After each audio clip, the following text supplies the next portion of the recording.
Welcome back to another video. ఈ రోజు పొద్దునే రాశి ఫలాల ప్రోగ్రామ్ చూస్తున్నప్పుడు నా రాశి వాళ్ళు ఎక్కడికో ఎత్తుకు ఎదగతారని చెప్పున్నారు. నేను ఇంకా నిజం అనుకున్నా. క్యూఎన్ఏ వీడియో ఒకటి షూట్ చేయాలి, లొకేషన్ బాగుండాలని చెప్పి మా ఫ్రెండ్ గారిని అయితే అడిగాను, ధనుష్ ని. వాడేమో ఇక్కడ ఎక్కడో గుట్టపైకి తీసుకొచ్చాడు. అదొక హైలైట్. అంటే ఎండాకాలంలో క్యాంప్ ఫైర్ వేసాడు, వీడియో బాగుంటదని చెప్పి. క్యూఎన్ఏ మ్యాటర్ ఏమో కానీ వీడియో మాత్రం పిచ్చ ఫన్నీగా వచ్చింది. భలే ఎంజాయ్ చేసాము. మీరు కూడా ఎంజాయ్ చేస్తారు. ఫస్ట్ బ్లూపర్స్ యాడ్ చేస్తాను, బ్లూపర్స్ చూసేసి తర్వాత వీడియో చూడండి. అన్ని గుర్తున్నాయా? ఇగో రాసి పెట్టుకున్నా, చేతపడి పుస్తకం ఒకటి తెచ్చానుగా. ఎండాకాలంలో మంటలేంద్రా, ఆయన బండి ఆన్ చేసేదేంద్రా. మంది సర్కాస్టిక్ సాయి బడ్జెట్ రా, రాజమౌళి బడ్జెట్ కాదురా. ఒకటిదేముంది, ఈయన ఫీలింగ్ ఏం తెలుసు. ఇప్పుడు ఎన్నో పూజలు వ్రతాలు చేస్తే కానీ మా లాంటి ఫ్రెండ్స్ మీకు దొరకరా ఈయన ఫీలింగ్. కానీ రియాలిటీ ఏం తెలుసా, ఈ ఎవడో చేతబడి చేసింటే దొరుకుంటాడు ఈ నా ఫ్రెండ్ గా. కరెక్ట్, ఇది కరెక్ట్ గా చెప్పేవా. రెడీ బాబు, start camera, fire, action. Start camera, ఇట్లా పెట్టేదా క్వశ్చన్ మా తాత చదువుతారు ముందర నుంచే. Welcome to Q and A session part 3. ఇవి మనం ఈ వీడియోలో ఏంటంటే మనం క్యూఎన్ఏ సెషన్ పార్ట్ 3 అయితే చేయబోతున్నాము. చాలా మంది ఛానల్కి సబ్స్క్రైబ్ చేసుకున్నామని అనుకుంటున్నారు. అంటే ఒకటి, మీరు ఏదైనా షార్ట్ చూస్తే యూట్యూబ్ మళ్ళీ మీకు అయ్యే చూపిస్తూ ఉంటుంది. కానీ మీరు దాన్ని సబ్స్క్రైబ్ చేసుకున్నారు అనుకుంటారు, కానీ సబ్స్క్రైబ్ చేసుకోలేదు, మర్చిపోయి ఉంటారు. ఒకసారి చెక్ చేసుకుని ఎవరైనా సబ్స్క్రైబ్ చేసుకోకపోతే చేసేసుకోండి. ఇంకా సోది లేకుండా వీడియోని అయితే స్టార్ట్ చేసేద్దాం. ఈసారి ఏంటంటే నేను మీరు అడిగిన క్వశ్చన్స్ని బుక్లో రాసుకొచ్చేసి నేను చూసి చెప్పేశాను అనమాట.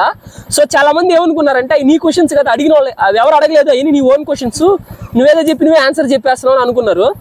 కానీ అలా కాదు, నిజంగా ఈసారి క్వశ్చన్స్ కూడా వేస్తున్నాను, విత్ వాళ్ళ నేమ్స్తో పాటు వేస్తున్నాను. బ్రో నాకు లవర్ని సెట్ చేయన్నా అని అడుగుతున్నారు. మామ కిడ్నీ లేక ఏడుస్తుంటే కోళ్ళు వచ్చి కారం దోశ అడిగిందంట. నాకే ఊరు లేరు, మీకు ఎవరిని తెచ్చుకొని సెట్ చేసేది. బిన్నీ అంట, యువర్ ఫస్ట్ కిస్. ఫస్ట్ కిస్సా ఏంది? 4-5 చేసేనే ఏంది ఫస్ట్ కిస్ ఏందో చెప్పడానికి. అసలు కిస్ అంటే అంటే అన్నాడు కానీ ఆ ఊహ ఎంత బాగుందో. అన్న ఆసివి సామాన్లు దొరికాయా? దొరికింటే ఏం చేసావు? ఏం మాట్లాడుతున్నావురా? నాకే అనుకుంటే నీకు కూడా ఉంది కదా బ్రో ఈ ఫ్యాంటసీ. దొరికాయి బ్రో, లాస్ట్ టైం మేము వెళ్ళాం అక్కడికి, అది వీడియో వేస్తాం చూసారా. ఆ బోట్ రైడ్కి వెళ్ళినప్పుడు ఆసి సామాన్లు అయితే దొరికాయి. అవి దొరికినప్పుడు బాగా నానిపోయి ఉన్నాయి, ఎండకి ఎండబెట్టాను. రేపు ఈసారి వీడియోలో ఎండబెట్టిన తర్వాత ఎట్టున్నాయో వీడియో చేసి చూపిస్తా, ఓకేనా? సాయి గారు, ఒక డౌట్. మీరనే కాదు, ఎవరైనా ఫేమ్ వచ్చిన తర్వాత అందరితో ఒకలాగా ఉంటారు కదా. నేననే కాదు, ఎవరైనా అంటే మీకు ఏంటంటే ఫస్ట్ బిగినింగ్ స్టేజ్లో తక్కువ మంది కామెంట్స్ చేస్తారనమాట. నాకు ఎలా వచ్చేదంటే డైలీ ఒక హార్డ్లీ ఎక్కువ వచ్చినా కూడా ఒక 50K సబ్స్క్రైబర్స్ ఉన్నంత వరకు. ఇప్పుడు 500K ఉన్నారు కదా, ఫస్ట్ 50K ఉన్నారు. 50K ఉన్నప్పుడు ఏంటంటే ఒక 100, 110 లేకపోతే మ్యాక్స్ అనుకుంటే 120 కామెంట్స్ అలా వచ్చాయి. అప్పుడు అందరికీ రిప్లై ఇచ్చేవాడిని. ఇప్పుడు ఏంటంటే డైలీ నాకు ఆల్మోస్ట్ ఒక 3000 to 4000 వస్తున్నాయి. నేను ప్రజెంట్ జాబ్ చేస్తున్నా, జాబ్ చూసుకోవాలి, యూట్యూబ్లో షార్ట్స్ చేయాలి, వాటిని ఎడిట్ చేయాలి, షూట్ చేయాలి, ఇంకా అందరికీ రిప్లై ఇవ్వాలి. సో నా బెస్ట్, నేను వీలైనంత వరకు అందరికీ రిప్లై ఇవ్వడానికి అయితే ట్రై చేస్తున్నాను. మీరు దాన్ని పొగరనుకుంటారు, కానీ కొంతమందికి అయితే ఉంటుంది ఆ పొగరు. ఎప్పుడు మీరు ఎంత ఎత్తుకే దిగినా సరే ఒకటైతే గుర్తుపెట్టుకోండి, never forget where you came from, ఓకేనా? అది మాత్రం ఎప్పుడు గుర్తుపెట్టుకోండి. కామెడీగా అనుకోవద్దు, సీరియస్ గా అంటున్నాను.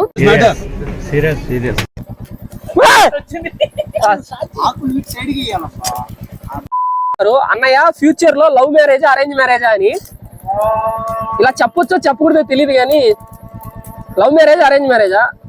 ఐ ప్రిఫర్ అక్రమ సంబంధం. ఏం మాట్లాడుతున్నావురా నువ్వు? నీకేమైనా బుర్రున్నదారా? మీ ఇన్స్టా చుక్క నీతో మాట్లాడినప్పుడు మీ ఫీలింగ్ ఏంటి? మరీ చిన్నపిల్ల ఉంది ఏదో. ఫీలింగ్ ఎలా, అది ఫీలింగ్ అబ్బా, ఫీలింగ్ ఎలా ఎక్స్ప్రెస్ చేయగలుగుతాం? ఈ ఫీలింగ్ ఏంట్రా? గుండేదో వణుకుతున్నట్టు. చిన్న పాప ఏం చేస్తుంది, అన్నయ్య నేనే ఇన్స్టా చుక్కని అనింది. ఆల్రెడీ ఒక వీడియోలో చెప్పా, అమ్మాయి 7th క్లాస్ అమ్మాయి, ఇంక ఇదే లాస్ట్, ఇంక ఇన్స్టా చుక్క గురించి అడగొద్దు. మీకు కావాలంటే మళ్ళీ వెళ్ళి ఇన్స్టా చుక్కని కలుస్తాను, పాప ఒక ఫోటో ఇయ్యమ్మా అని అడుగుతాను, మళ్ళీ మీకు పెడతాను, ఓకేనా? ఫీలింగ్ అంట, ఫీలింగ్. 7th క్లాస్ పాపని చూస్తే ఏమొస్తాయి ఫీలింగ్? నాకు 25 వయసు, ఆమెకి 15, 14, ఏమొస్తుంది ఫీలింగ్? ఒక అమ్మాయి నాకు ప్రపోజ్ చేసింది, ఆ అమ్మాయి ఎవరో నాకు తెలియదు, కానీ నేనంటే చాలా ఇష్టం అంటుంది. ఏం చెప్పాలి అని అంటారా? ఈ విషయం నన్నేం చెప్పమంటారు బ్రో, సింగిల్ గాని? మీకైతే ఒకటి చెప్తాను, WWW అంటే వర్క్, ఉమెను, వెదరు, వీటి మూడింటిని ప్రెడిక్ట్ చేయలేము. అవి మన చేతుల్లో లేవు, ఎప్పుడు ఎలా మారుతాయి ఎవరికి తెలియదు. సో WWW, ఓకేనా? అర్థమైందా? నేను అమ్మాయిలు తక్కువ చేయట్లేదు, జస్ట్ నార్మల్గా నాకు అనిపించింది చెప్తున్నా అంతే. ఫైర్, ఆకులు కావాలి. చేపెడుతున్నావు బ్రో. మంటలో చేయి పెడుతున్నావు ఇంద్రా. రేపు ఎట్టుంది తెలుసా నా చెయ్యి మొత్తం అయిపోయింది. ఇదిగో ఏం లేవు వెంట్రుకలు. మా వాళ్ళ గురించి మీకు చెప్పడం అయితే మర్చిపోయాను. మందు మానేయమని డాక్టర్ మందులు ఇస్తే ఆ మందులను కూడా ముందుతో మింగే రకం వీళ్ళు. చూడడానికి చాలా సింపుల్ గా ఉంది కానీ అక్కడ ఉన్న వేడికి ఆ పక్కన మంటకి దోల తీరిపోతుంది. దాన్ని మేనేజ్ చేసుకోలేక లైక్ కొట్టడం మర్చిపోయి ఉంటాం. నా కోసం అలా ఇల్లు ఒకసారి లైక్ కొట్టేసి వీడియోని కంటిన్యూ చేయొచ్చుగా ప్లీజ్. హౌ ఈస్ యువర్ గుండె ఎక్స్పీరియన్స్? మంట రాలా ఇది చేసే మూడు ఉత్సాహం సర్వనాశనం అయిపోతాయి. ప్రకృతి బాగా పగబట్టింది నా మీద ఈరోజు. మళ్ళీ మంట ఆరిపోయింది కరెక్ట్ టైంకే. ఇన్ని కష్టాలు ఉంటాయని ఎవరు తెలియదు కదా. సింపుల్ గా ఉంటుంది. ముందర స్టైల్ గా వీడియో ఇట్లా పెట్టుంటాము, లైట్ ఎఫెక్ట్లు ఉంటాయి. తగలబెట్టండి సార్ నిరంజన్ గారు. హౌ ఈస్ యువర్ గుండె ఎక్స్పీరియన్స్ అని అడిగారు బ్రో. గుండె ఎక్స్పీరియన్స్ ఎట్టుంటది బ్రో? నాకైతే నేను చాలా ఇష్టంగా ఇచ్చాను కాబట్టి నాకేం పెద్ద ప్రాబ్లం అనిపించలేదు. వెంకటేశ్వర స్వామి కదా మన ఫేవరెట్ గార్డు. సో నాకైతే దాని మీద ఏం పెద్దగా డిఫరెన్స్ ఏం లేదు. నాకు అప్పుడు ఎట్లా ఉన్నా ఇప్పుడు ఇట్లా ఉన్నా. కాకపోతే ఏంటంటే చూసే వాళ్ళకి కొంచెం first experience is the best experience ఏదో అంటారు కదా, first impression is the best impression ఏదో. అందుకని కొత్తగా వస్తుంటారు సబ్స్క్రైబర్స్ డైలీ. వాళ్ళకి నేను కనిపించేటప్పుడు అపీరియన్స్ బాగుండాలి కదా. సో అందుకని చెప్పి క్యాబ్ పెడుతున్నాను. అంతే తప్ప నాకేం లేదు. నేను ఇంట్లో ఎక్కడైనా సరే బయటకు వెళ్తేటప్పుడు ఎప్పుడైనా క్యాబ్ తీసే తిరుగుతాను. నాకేం పెద్ద నో మ్యాటర్ అంటే. How you get an idea of ఉమ్మా యాస్ యువర్ సిగ్నేచర్ అని అడిగారు ఇక్కడ. భలే ఉన్న ప్రొఫైల్ చూసారు వాళ్ళు, భలే పెట్టినారు ఫిల్టర్లు, ఒక్కొక్క ఫిల్టర్ భలే ఉన్నాయి. తమాషా వేస్తా చూడండి.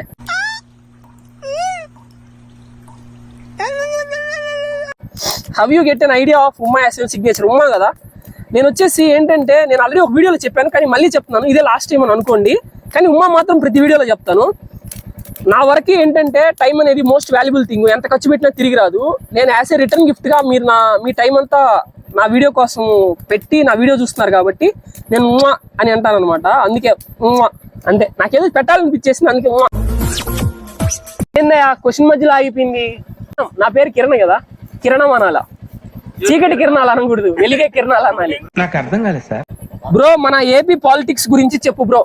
ఏపీ పాలిటిక్స్ గురించి చెప్పే ముందర నేనైతే ఒక వీడియో అయితే చేశాను అనమాట, షార్ట్ వీడియో. నా ఛానల్ స్టార్టింగ్ స్టేజ్ లో ఉన్నప్పుడు ఆల్మోస్ట్ 25 సబ్స్క్రైబర్స్ ఏమో ఉన్నారనమాట. ఇదిగో వీడియో కూడా ఇక్కడ మీకు డిస్ప్లే చేస్తాను.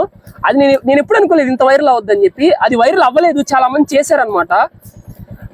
అది పొలిటికల్ గా వైరల్ అయింది. ఎలా అంటే నా వీడియోని తీసుకెళ్లిపోయేసి వాళ్ళ ఇన్స్టాగ్రామ్ పేజీల్లో చాలా మంది పొలిటీషియన్స్ వాళ్ళు వాడుకున్నారు, చాలా పెద్ద పెద్ద వాళ్ళు. నేను వీడియో చేసింది ఒక విధంగా అయితే అది పోర్ట్రే అయింది వేరే విధంగా. నాకైతే చాలా నెగిటివిటీ వచ్చింది. నాకే పొలిటికల్ పార్టీతో సంబంధం లేదు. నాకు ఎవడు ఏ ఒక్క రూపాయి ఇవ్వలేదు. నా మీద ఏ రంగులు పూయొద్దు, నాకు ఏ సంబంధం లేదు. నాకు అసలు పాలిటిక్స్ అంటే ఇంట్రెస్టే లేదు, బొంగు. మీ ఇంట్లో మీరు ఒక్కటే బాయ్ కదా, మరి వై గర్ల్స్ అంటే భయం? నాకు చిన్నప్పటి నుంచి నేను పెద్దగా అమ్మాయిలతో ఏం పెద్దగా మాట్లాడలేదు. నాకు కొంచెం ఇన్సెక్యూర్ ఫీల్ అనమాట. ఒకరితో ఏమైనా అంటే నాకు మాట్లాడడం తెలీదు. అంటే బయట వాళ్ళతో, మా అమ్మ వాళ్ళతో ఏం మాట్లాడినా ఏం ప్రాబ్లం ఉండదు, వాళ్ళు ఏమన్నా నాకేం అనిపించదు.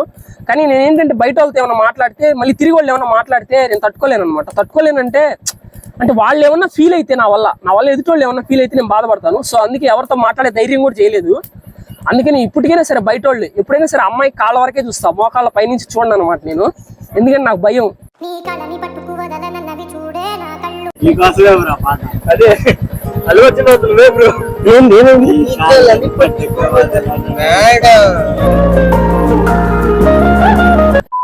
Watts a movie you could watch everyday?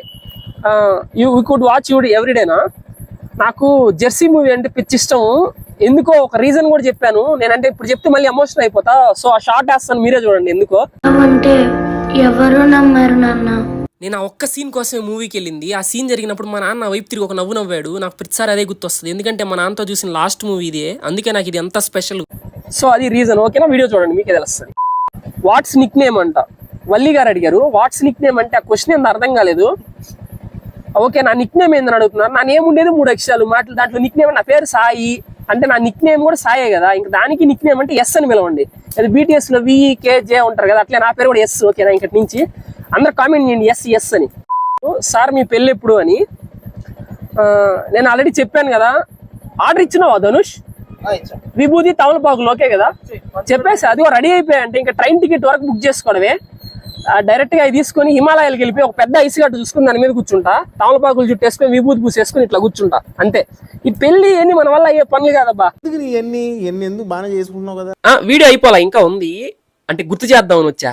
Like చేయడం మర్చిపోయింటే లైక్ చేసి ఛానల్ సబ్స్క్రైబ్ చేయొచ్చు కదా. మళ్ళీ నవ్వుకుందాం, ఓకేనా ప్లీజ్. Q&A కాదు, బట్ డేర్. అమ్మని ఇరిటేట్ చేస్తూ ఏదైనా చేయాలి, దాంట్లో ఫన్ ఉండాలి. టాబ్లెట్ తో పోయేదాన్ని సర్జరీ దాకా తెచ్చుకోవడం అవసరమా? మా అమ్మని ఎప్పుడు ఏదో ఒకటి ఇరిటేట్ చేస్తూనే ఉంటా, ఏదో ఒకటి తిట్టించుకుంటూనే ఉంటాం. మళ్ళీ కొత్తగా చేసేది ఏముంది? ఎప్పుడు దట్ ఇస్ డైలీ రొటీన్ అనమాట. ఏదైనా స్పెషల్గా అడగాల. ఎండ చల్లగా ఉందా సాయి? బా ఏమన్నా క్వశ్చనా? ఇదిగో క్వశ్చన్ అడిగారు ఇప్పుడే. ఎండ చల్లగా ఉందా అంట. ఎంత వింత జీవినంటే ఎండాకాలం 47 డిగ్రీలు ఈ రోజు కాసింది ఎండ. ఉదయం నుంచి ఆరినాయి ఒత్తులు ఇక్కడ వెలిగించుకున్నాం ఈ పక్కనే. ఇప్పుడే ఇగో వేడిగా అయిపోయింది రా తోడా. హాఫ్ బాయిల్ అయిపోయినా, ఆల్మోస్ట్ హాఫ్ బాయిల్ అయిపోయి ఇదిగో తడిసిపోయినా, ఓట్లో ఉడకతా ఉన్నా. వీడియోని లైక్ చేసి ఛానల్ సబ్స్క్రైబ్ చేసుకుని ఎప్పటికీ ఇలాగే నవ్వుతూ హ్యాపీగా సుఖంగా ఉండండి. ఉంటా బాయ్.